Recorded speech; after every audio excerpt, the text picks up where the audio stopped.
Good morning and Sairang to all the students. Welcome back in your social science class.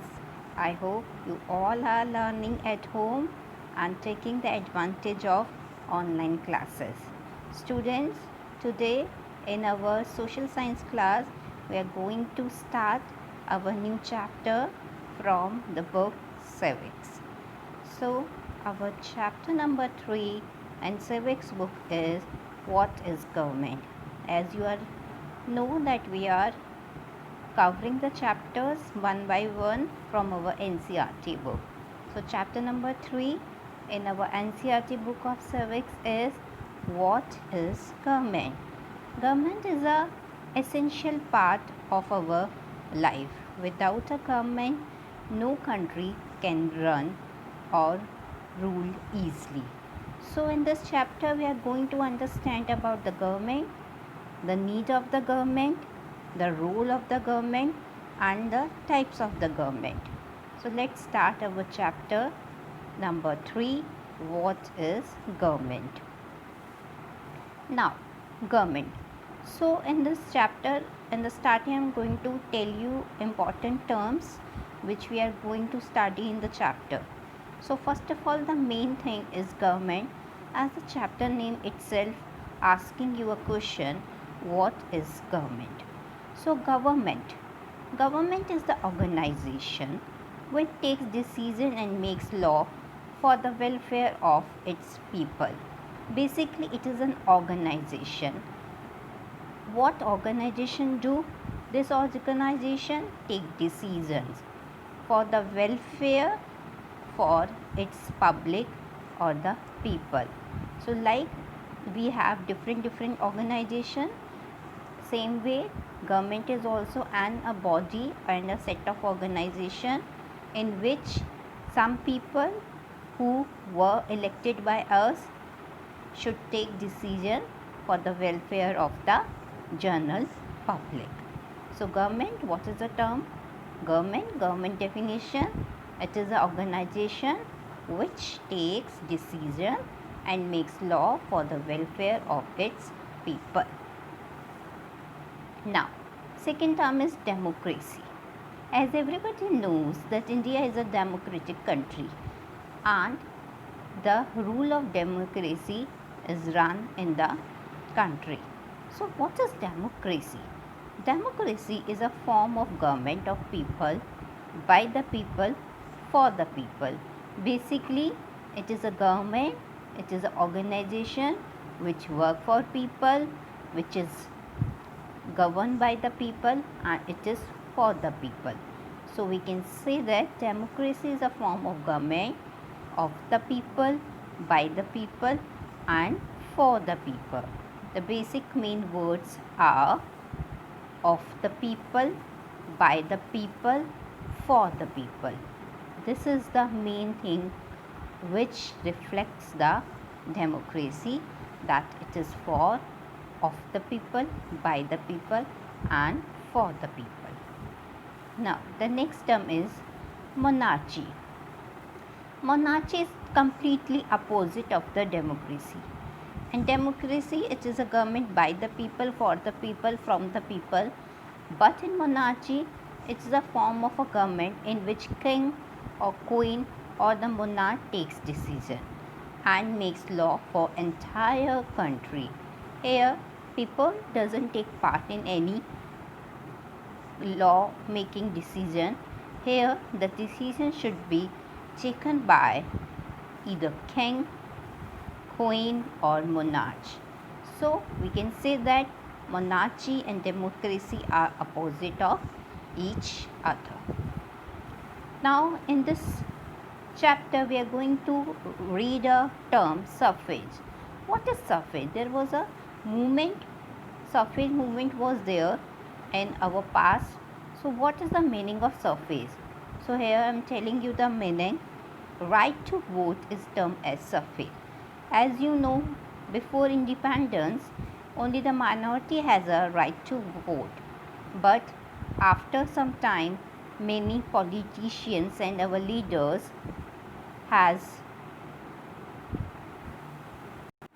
raised the voice against this, and they also wanted that every citizen should have the right to vote. So what is the meaning of suffrage? Right to vote is termed as suffrage. So the next term is universal adult franchisee.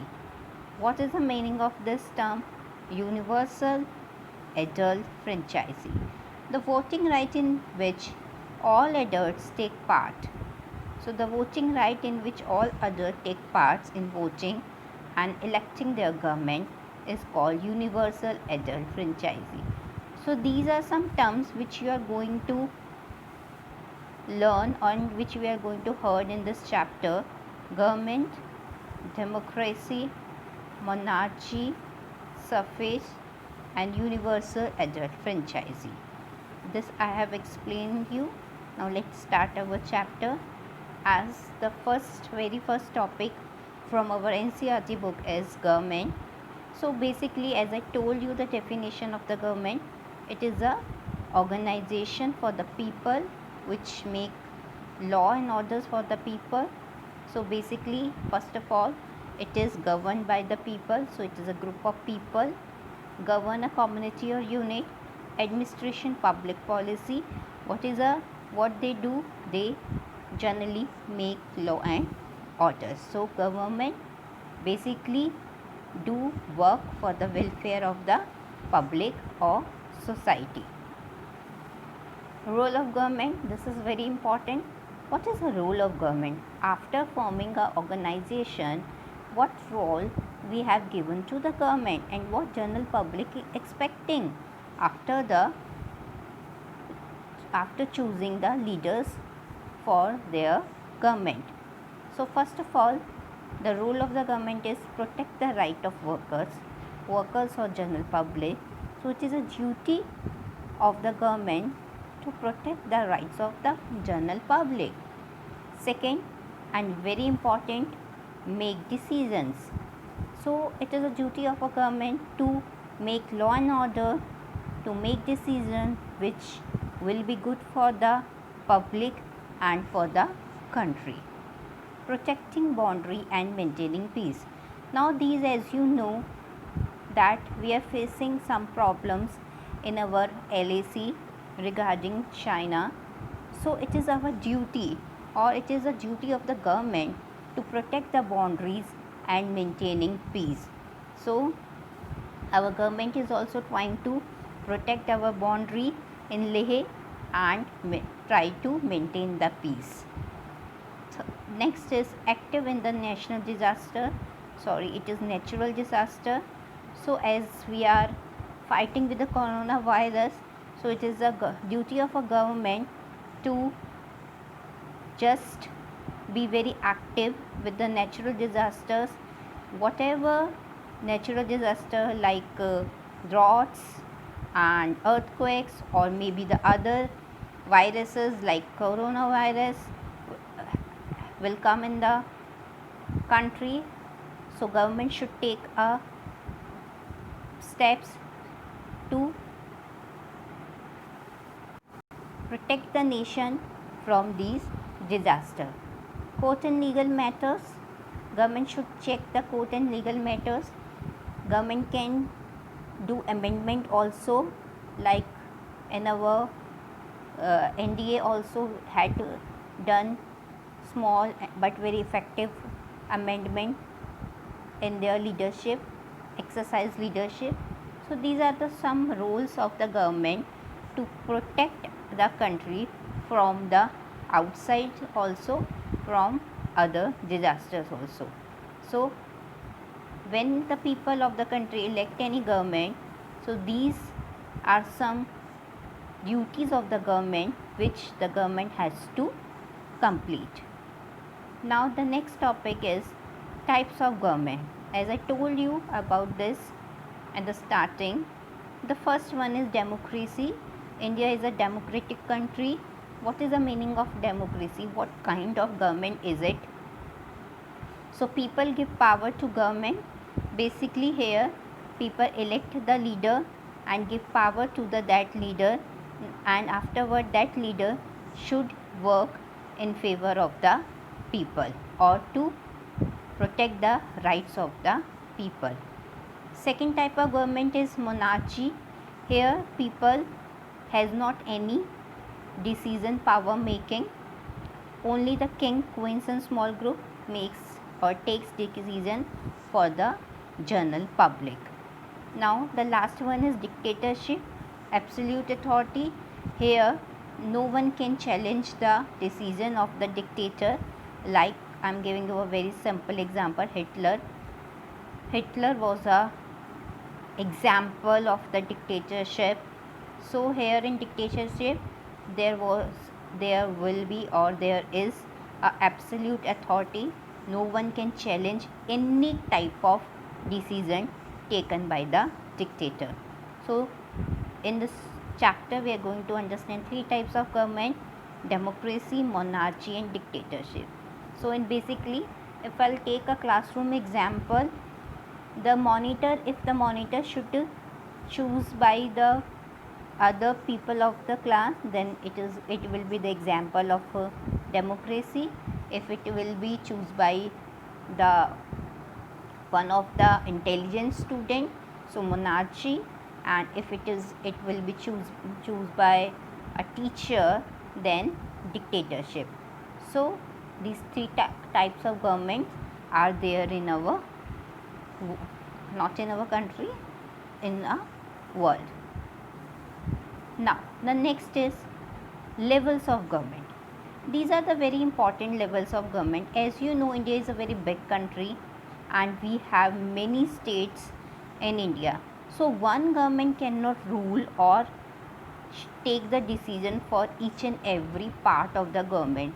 So what the government did, they divide the government into levels. They divide the organization into level. As in school, one teacher cannot take all subjects. You have different teacher. English teacher is different, SST teacher is different. Even everyone are not studying together. You have classroom, you have section. 6th A is different, 6th B is different.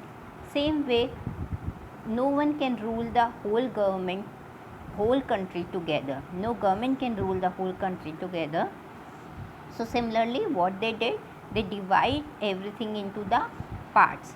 So first one, when they are looking at the whole nation, so we can say national level. Then it comes to state level.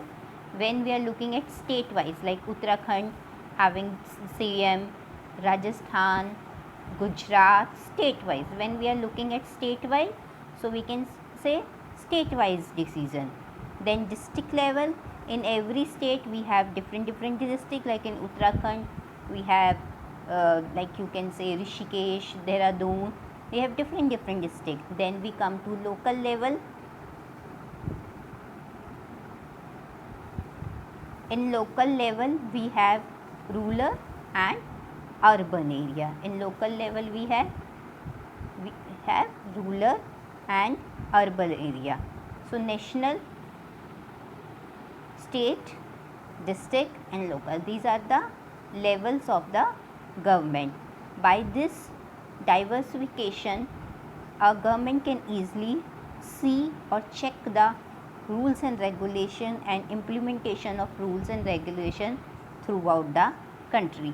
So as I told you, national level, whole country; state level like Uttarakhand, Rajasthan, Gujarat; district level like Rishikesh, Haridwar; and local level like rural and urban. So these are some levels in which government divide itself for checking its duties and implementation of law and order.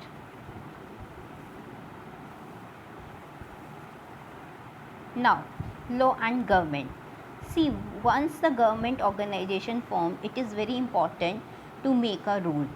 But there is no use if those rules will not implement properly. So, make laws is the very first thing which government do. But the second thing, enforce law. Because if there will be any decision, it should be implemented properly. If it is not implemented properly, then there is no use of making law.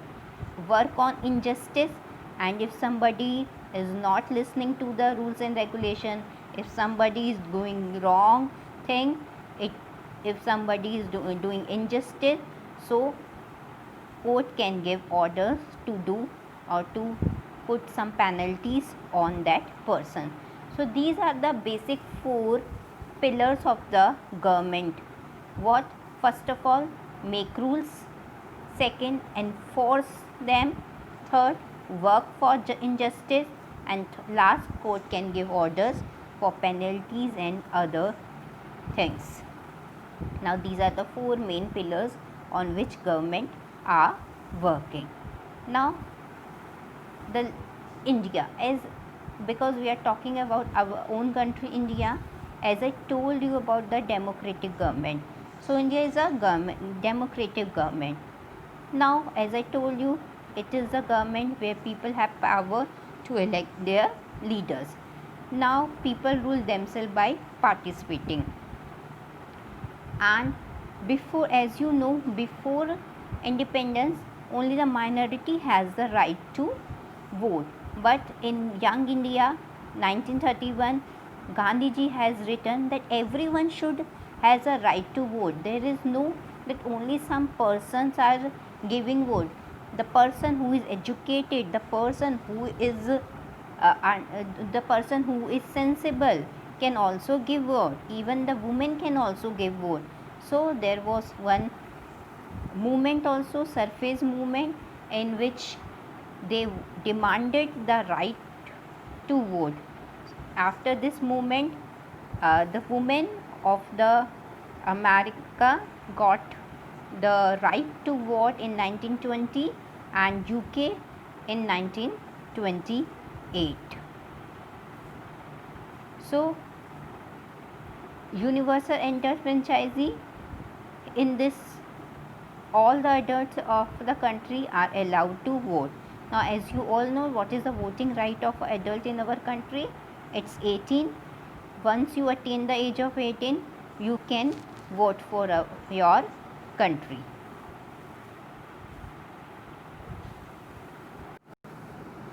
So according to the universal enfranchisement, as I told you, the person who can attain the age of 18 can give the vote. By this we are increasing the number of participation, because before independence only minority can give the vote, and if only a small part of the country is choosing the government, it is not correct. So that's why after the independence, this rule come into the existence that all the people, those who attain the age of 18, can give a vote, but there is a rule that one person, one vote should be counted. So this is the way how our government works for the country. And what is the importance of the government? As you know, government is a very important organization. Without government, no country can run or rule easily. So it is a right of the people of that country to choose the government, because basically in India, as it is a democratic country, it is a government for the people, by the people, for the people. This is a very important thing, that government is for the people, by the people, and from the people. So that's all for today. I hope you all must understood the chapter. Read the book at home. Read the chapter twice and thrice. Underline the main lines with the pencil and see the video again and again. Whatever you feel is important, write in your rough notebook. Along with this video, I am sending you one worksheet also. Fill it online only. No need to copy that worksheet in the notebook. The work which we are sending in PDF files, that is only written work which you are going to copy in your fair notebooks. Okay students, Sai Ram.